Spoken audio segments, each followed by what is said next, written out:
Sea Shepherd is 40 years old this year. We started back in 1977, and what began as a small organization is now an international movement. We're in about 40 different countries, and we have 12 ships, and they're active all over the world.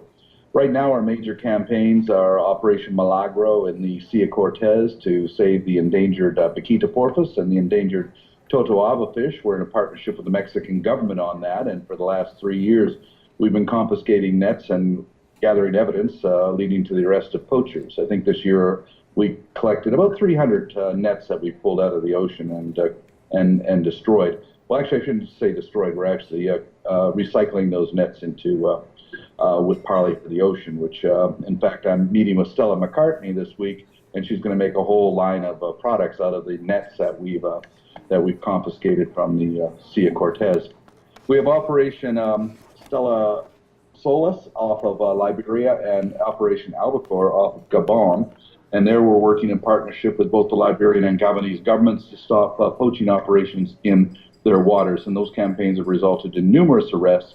And interestingly, recently we arrested a vessel off of the coast of Liberia that is actually part of the so-called sustainable fishing fleet. That's what they say. And so what we found is they were fishing illegally, fishing species they were not supposed to catch, and marketing them in North America as sustainably caught fish. So it's very difficult to really, trust anything that's on these labels when we catch them red-handed violating those laws. Operation Mare Nostrum is in the Mediterranean, and there we're confiscating nets and doing anti-poaching works in cooperation with the Navy in Italy. Our vessel, the Martin Sheen, is now off the coast of Mexico doing research on microplastics and on whales, and we'll be moving this summer to the coast of British Columbia to continue the campaign Operation Virus Hunter to find the links. We've already found them, but to gather more evidence on the links between salmon farms and the transmission of parasites and viruses to wild salmon populations. We'll also be doing future campaigns in Tanzania.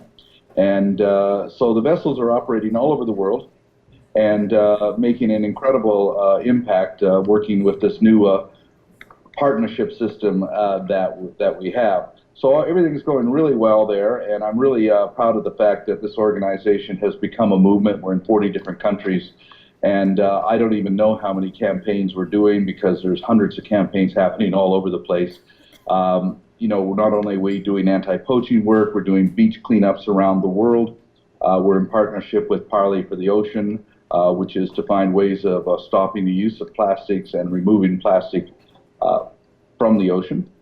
And we're also working on opposing sonic pollution in the ocean, that is seismic testing. And recently we were able to stop BP from doing a drilling operation in the Australian Bight. That was Operation Jadara, and we've made a really good documentary film about that. So we've actually shown that you can actually defeat these oil companies when they try to move in on areas which are protected. You just have to get out there and get in their face with evidence. In fact, it was really funny while we were doing the Operation Jadara project, a spokesperson from BP actually went on Australian television to say he didn't understand what the problem was.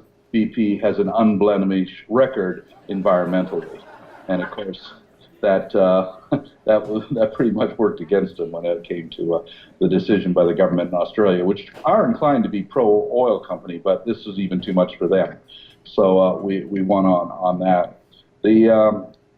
We're going to build on our campaigns of working in partnerships with these various governments. Right now we're doing Operation Treasured Islands, which is to work with Costa Rica, Colombia, Ecuador, and Panama to protect the islands of Coiba off of Panama, Cocos Island off of Costa Rica, Mapelo Island off Colombia, and of course the Ecuadorian islands of the Galapagos. And those are going along quite well, except for Costa Rica, which is one of the most corrupt countries down in Latin America. But we are making progress with Panama, Colombia, and we've been in Ecuador on the Galapagos since 1999. So we're now in our 18th year of operations there, and that's proven to be highly successful. And Sea Shepherd still remains an organization of volunteers from all over the world. Right now, there are about 165 volunteers from 25 different countries that are working on the various ships around the world. And this is something we're going to continue to encourage. We're not going to spend a lot of money or any money at all on fundraising activities, and certainly it doesn't go into administration and salaries. As an example, Sea Shepherd France has 19 chapters, plus Tahiti, Vanuatu, New Caledonia, and Reunion Island, and they have 3 employees. And so we may want to make sure that we keep all over the world, keep that administrative part down so that we can ensure that at least 85% of everything that comes in goes onto the campaigns and to support the ships. And so I'm quite happy with the way things have developed as it's become a movement. In 2012, the Japanese put me on the Interpol Red List on the crime of interfering with one of their whaling operations or illegal whaling operation. The actual charge is conspiracy to trespass on a whaling ship. Didn't actually do it, but I guess it's a crime to think about doing it.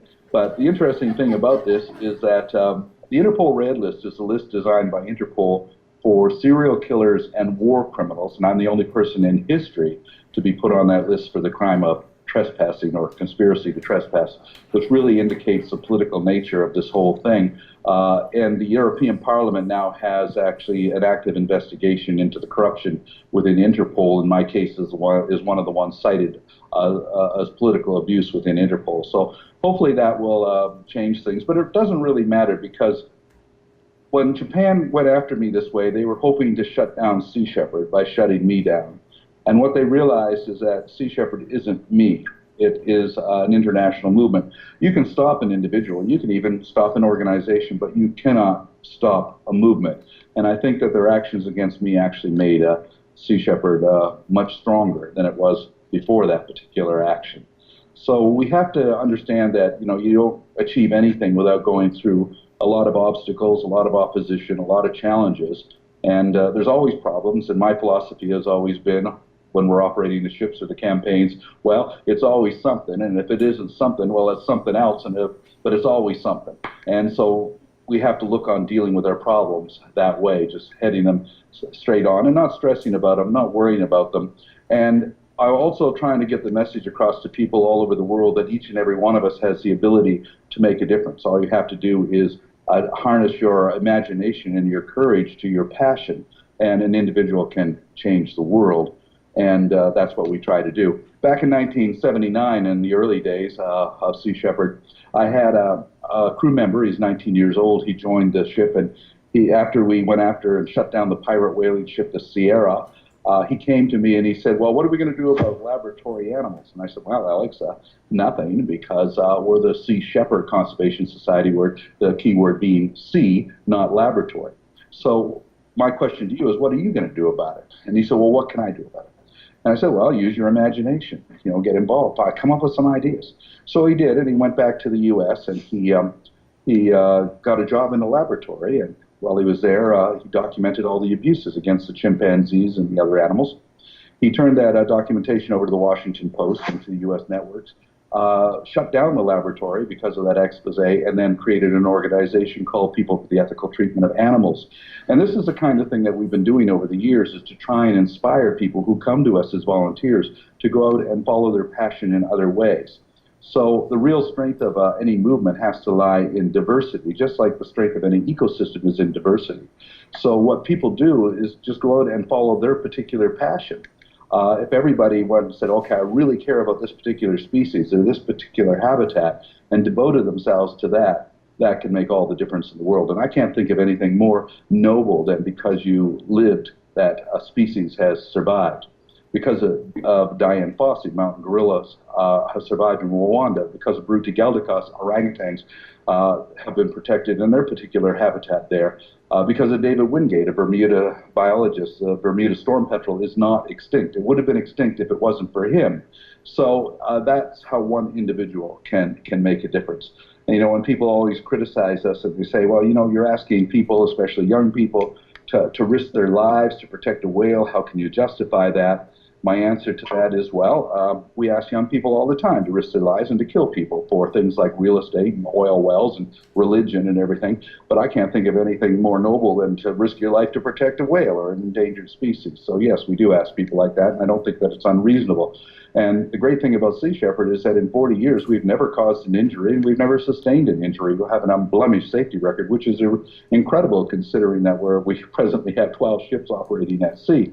When I was in the Norwegian Merchant Marine for 1 year, we lost 3 people. 3 people died on our ships because of accidents and everything. So I think that our record speaks for itself. So when all of these people say, well, you people don't know anything about running ships, well, we do. And we've proven that over and over and over again.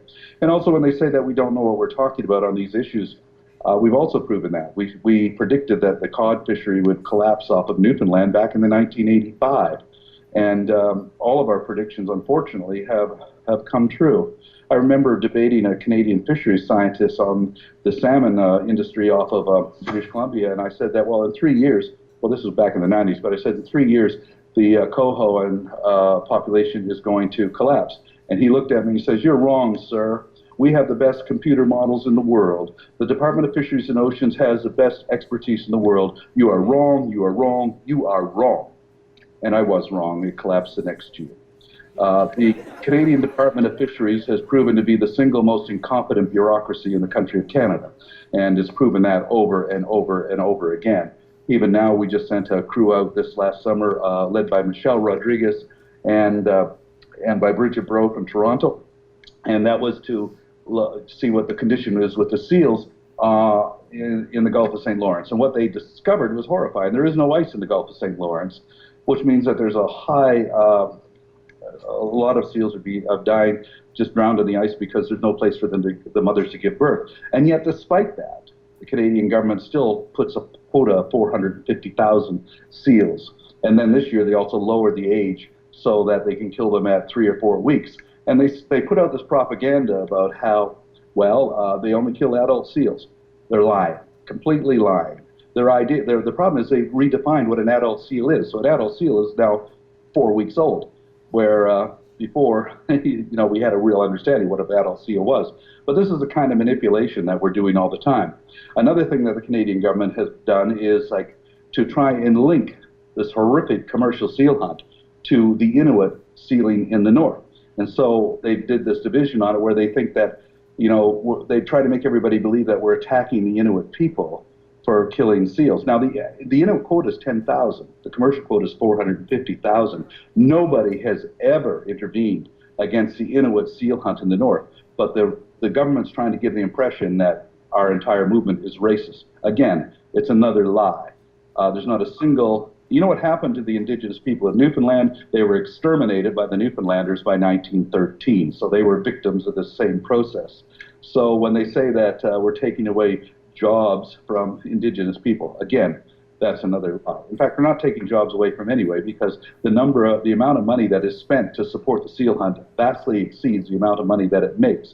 So by paying the sealers to actually not kill seals, we would actually be spending less money. But again, the logic there defies the people in government. And by the way, Justin Trudeau, who I actually met, the first time I met Justin Trudeau, he was 6 months old because I went to school with his mother. And, I have to say, I'm not very, very impressed. To me, he's just another version of Stephen Harper. So when everybody goes on about Justin Trudeau, just keep in mind that he's the guy who wants the seal hunt to continue and the pipelines to be built and the tar sands to be exploited. He's not the environmentalist that, some people seem to think that he is. In fact, there's really little difference between Justin Trudeau and Donald Trump. Donald Trump denies climate change. Justin Trudeau doesn't deny climate change, but they're both doing equally the same thing, nothing about it. So there really isn't any difference between the two. So we're certainly facing a lot of challenges, and we're not going to find our solutions through politics.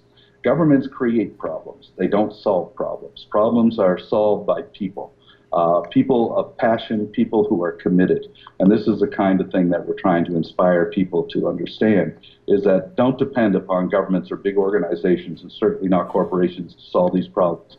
The solutions are going to come from you and I and all the people around us, and that's the only thing that we can really depend upon. The sometimes people ask me whether I'm pessimistic or if I have faith, hope for the future. But my answer to that is that I'm neither optimistic nor pessimistic. I do what I do in the present with the hope that it will make things better in the future. And I learned that lesson back in 1973 when I was a medic for the American Indian movement during the occupation of Wounded Knee in South Dakota. And I went to Russell Means, who was the leader of the American Indian movement occupation. I said, Russell, we don't have a hope here of winning. We're surrounded by 3,000 federal troops. They're shooting at us, 20,000 rounds a night. We don't have a hope of winning, so why are we here? And he looked at me and said, well, we're not here because we're worried about winning or losing. We're not here because we're concerned about the overwhelming odds against us. We're here because this is the right place to be and the right thing to do. And that's all we can be concerned about. And that's what my inspiration for doing what we're doing is to not focus on the odds against us and to not focus on whether we're going to win or lose. Just doing the right thing in the moment, and hopefully that will make a difference. And we have made a difference. 7,000 whales are alive and swimming in the Southern Ocean because we intervened. We've saved many vaquitas this year because we've taken so many nets out of the water. So all over the world we've made a difference in the terms of lives that have been saved and illegal operations that have been shut down. And so that's what we're hoping to continue to do and to inspire other people to continue to do. And I believe that that's all we really can do. I don't believe for one moment that Sea Shepherd is going to save the planet, but we can actually help inspire other people to do so, because the strength of an ecosystem is in diversity. It also means that we need thousands of different organizations, hundreds of thousands of different organizations, millions of people to get involved, and that's where things really begin to change. And when people ask me, well, what is needed to change the world as far as social movements, how many people do we need to get on side? And the answer to me is really surprising from studying of history. Every single social revolution in history has been carried out once you reach the support of 7% of a population. The French Revolution, the American Revolution, all social revolutions, civil rights movement, the suffragette movement, you need 7%. And that doesn't sound like a lot. But when you consider that the majority of people are just apathetic and don't really care one way or the other, it is a lot. If you take all the members of all of the environmentalists, animal rights groups, conservation groups, and even throw in those so-called hunting groups that say they're conservationists, you don't get more than 3%. So we still have a long ways to go to get that 4%. The average person just goes along with it and doesn't really do anything. But once you got that 7%, then they start to fall in line, start to back it, start to believe it. And so that's really what we're striving to do, is to get that 7%. And we have to do it with a variety or diversity of tactics. Direct intervention is one of them. But also we have to understand that we live within a media culture, and therefore we have to understand the media rules, the rules of media, which in fact there are only 4 elements to media. Very easy to understand. Every story has one or more of those 4 elements. If it has 1, you have a story. If you have 4, you have a super story. And those 4 elements are simply sex, scandal, violence, and celebrity. So once you have that, you've got yourself a story. So when people joke, why did we take Bridget Bardot to the ice floes? To give us the 4 elements to get our story. She guaranteed us the cover of every major magazine in the world. Last year, I wrote a speech to be read to the Russian government. Now, they're not going to have me read the speech to the Russian government. Putin's certainly not going to invite me to do that. So I wrote the speech, and Pamela Anderson delivered it, and they listened to it, and they actually acted on it. So again, this is why we do these things. So Pamela is now our international chair, and she gives us the credibility, strangely enough, she gives us the credibility that we wouldn't have if we're scientists or lawyers or whatever. So I always joke that we can't lose, because on our board of advisors, we have Sean Connery and Pierce Brosnan. We have Richard Dean Anderson. We have Christian Bale. We have William Shatner. We have Christophe Lambert. And we have Martin Sheen. So we have 2 James Bonds. We have Batman. We have Captain Kirk. We have MacGyver. And we also have the former president of the United States, at least the best president of the United States, Martin Sheen. So, this is the kind of thing that we try to do to get our message across by using that advisory board. And so, again, these are just games we have to play using media rules within the context of a media culture. But the real difference, what really makes a difference in Sea Shepherd are the volunteers. And that is not only the people who work on the ships, but also the people who are shore supporters and have support groups around the world, people who are doing beach cleanups around the world, people who are going to Taiji to be cove guardians, and of course people who contribute to funding our ships, because we do have the largest non-government navy on the planet right now, and unfortunately ships are really expensive. Somebody once described owning a ship as standing in a cold shower, dropping $100 bills down the drain continuously, and that is exactly what it is. And when you have 12 of them, it's even more so. It's like standing in a gymnasium shower, dropping hundreds of thousands of dollars down the tube. So that is one of our daunting tasks, but we've always managed to get by, and we don't worry about the finances. We just simply worry, not even worry. We simply do what needs to be done, which is to get out there and get the job done, and we can do that because of support by people like yourself. So thank you.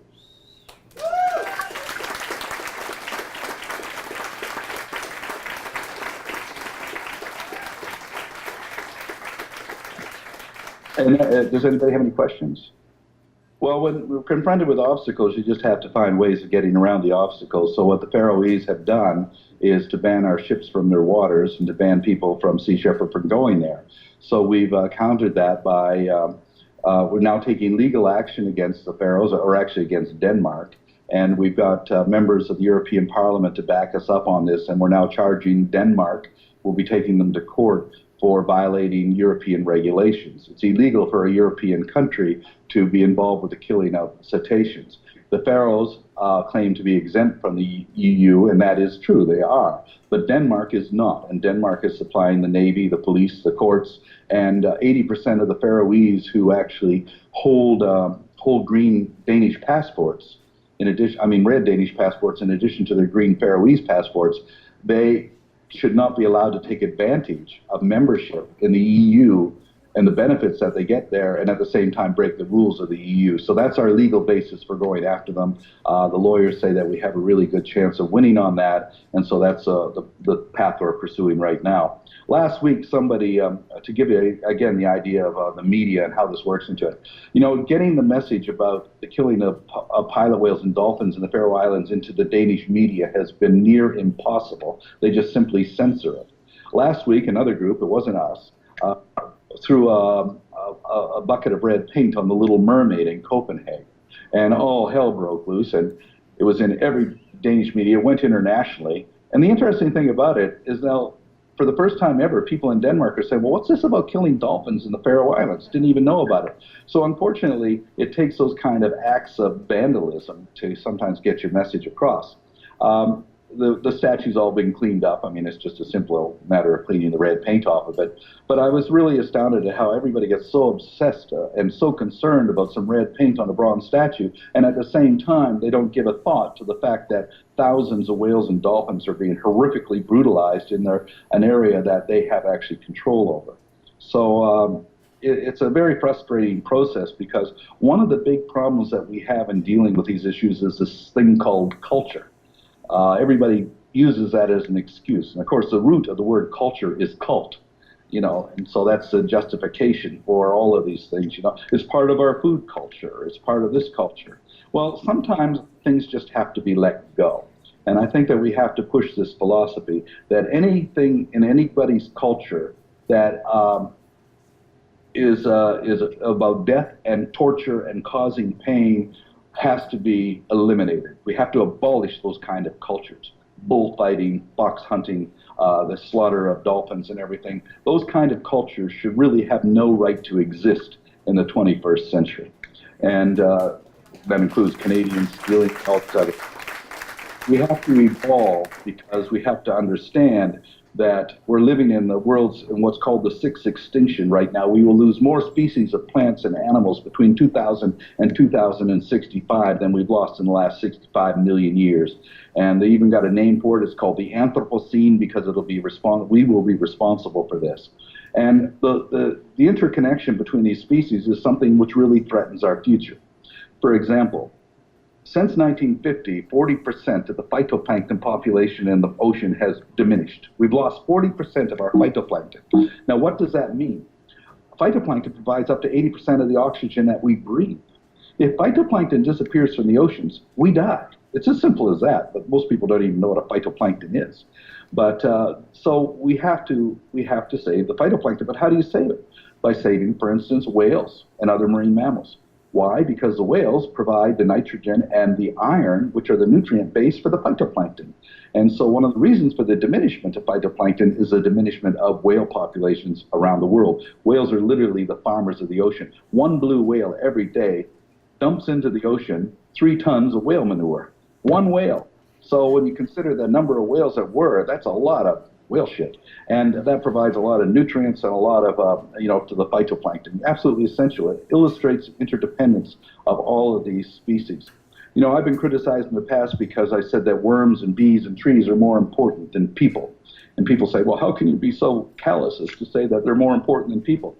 I said, well, they're more important than people because they're more important than people. For the simple reason is that they can survive without us, but we cannot survive without them. A world without bees, a world without worms, a world without trees is not a world you want to live in.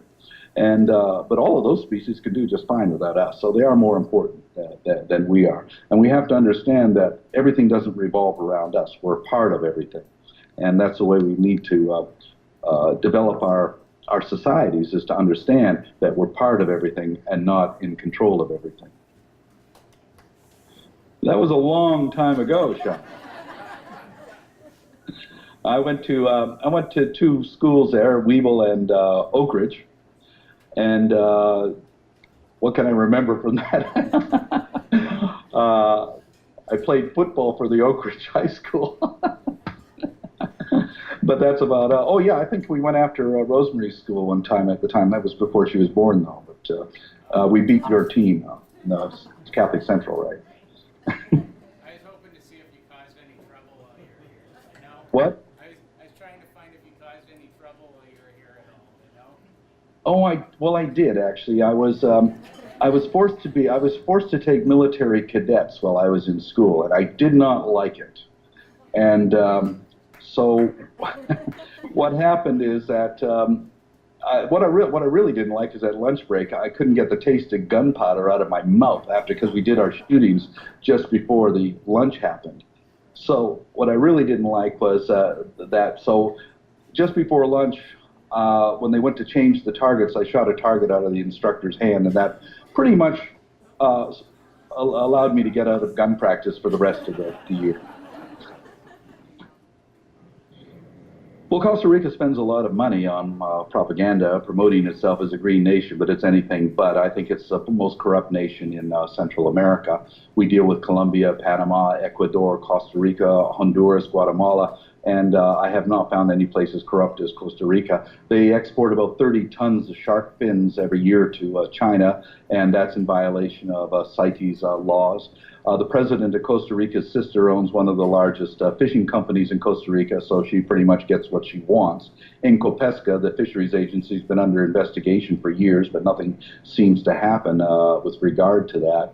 Costa Rica, of course, wants me. I mean, I've got a $25,000 reward on my head from the Costa Rican mafia, and then the government wants me for. Well, here's the interesting thing about that. In 2002, I was asked by the Guatemalan government to stop a shark finning operation in the waters of Guatemala, which I did. Nobody was hurt and nothing was damaged. But when I arrived in Costa Rica, I was charged with 8 counts of attempted murder because the fishermen had said that I tried to kill them. But I wasn't too concerned about it because Rob Stewart and his crew were making shark water from the film at the time, and we recorded everything. So we simply went into the courts and showed the film, and the charges against me were dropped because the evidence was overwhelming. The fishermen had no evidence at all. Then a week later, another prosecutor and another judge were appointed, and I was charged with 8 counts of assault. So we went back into court and showed the film, and once again, the charges against me were dismissed, and I was given permission to leave Costa Rica. And I never thought about it for ever again until 10 years later when I arrived in Germany and I was arrested on a warrant from Costa Rica. This time the charge was called shipwreck endangerment. Nobody really knows quite what that means. But what happened was that in December of 2011, the president of Costa Rica was in Tokyo and met with the prime minister of Japan. And 1 week later, after that meeting, she issued this warrant for my arrest. So it's obviously quite political. Guatemala has stated that they gave me permission to stop that illegal shark finning operation.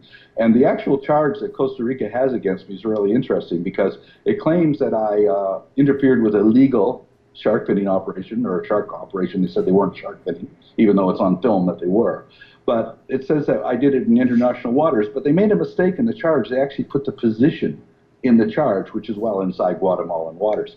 Now, my lawyers say there would be no trouble if I went to Costa Rica winning the case. I'd win the case there's no problem with that. But that's not, the real problem is as soon as I arrive in Costa Rica, they'll take me to court, I'll be acquitted, then they'll put me on a plane and send me to Japan. So that's the reason I can't go to Costa Rica and defend myself. Okay. Thank you. And I do hope I'll be able to get to London one day, and I can get permission to enter my country, which I'm presently not allowed to do.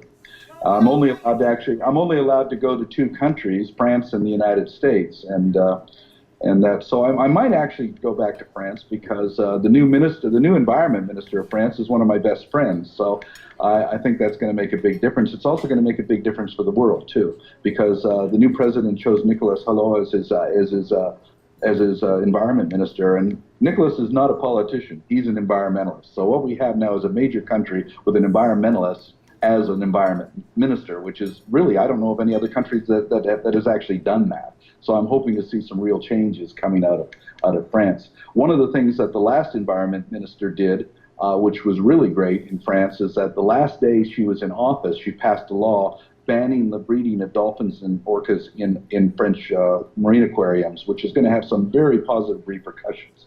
So we certainly thank her for doing that. And this new government is going to uphold that agreement. So I'm looking to France right now, considering the situation in the United States and Canada, looking to France as a country that's going to lead the way. Absolutely. All right, thank you, Paul. Thanks.